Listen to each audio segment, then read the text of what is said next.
ஹோட்டலுக்கு போறீங்க செல்லம், நேர உள்ள போனோன்னு அவர் பாப்பாரு, கல்லால உட்கார்ந்து ஒரு கேஷியர். உள்ள போய் சாப்பிட்டுருவீங்க. போகும்போது காசு கேட்டாரா? போகும்போது காசு கேட்டாரா? தம்பி உனக்கு என்ன வேணும் கேட்டாரா? போய் டேபிள்ல உட்காந்தீங்க, அழகா உங்களுக்கு சாப்பாடெல்லாம் பரிமாறிட்டு போகும்போது பில்லு கொடுத்தாங்க, கேஷ் கொடுத்தீங்க. பிசினஸ். துணி கடைக்கு போறீங்க, ட்ரெஸ் எடுக்க, போகும்போது காசு கேட்டாங்களா? போய் ட்ரெஸ் எல்லாம் எடுத்துட்டு போகும்போது தான் கொடுத்தீங்க. ஆனா ஸ்கூல்ல ஃபீஸ் எப்ப கட்டுறோம்? +2 முடிச்சுட்டு போன பிறகு கட்டுறோமா மொத்த ஃபீஸ்?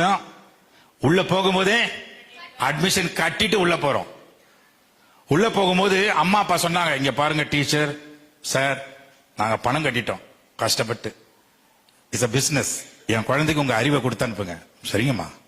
டீச்சர் உள்ள வந்தாங்க கிளாஸ்ல, இங்க பாரு செல்லங்களா, இட்ஸ் a பிசினஸ், நான் கற்ற கல்வியை நான் உனக்கு கொடுக்கணும், ஏன்னா உங்க அப்பா அம்மா எனக்கு பணம் கொடுத்துட்டாங்க, இது என் வேலைன்னு சொன்னாங்க. உட மாணவன் எழுந்தான்.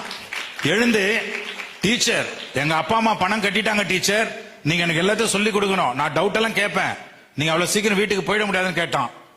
அப்படியா கேக்குறீங்க? எங்க அப்பா அம்மா பணம் வீணானாலும் பரவாயில்ல, எங்க அப்பா அம்மா பணம் நாசமா போனாலும் பரவாயில்ல, நான் படிக்க மாட்டேன், நான் ஹோம்ஒர்க் பண்ண மாட்டேன், எனக்கு மொபைல் தான் முக்கியம், எனக்கு டிவி தான் முக்கியம். இப்படி இருந்தா எப்படி சொல்லலாம்?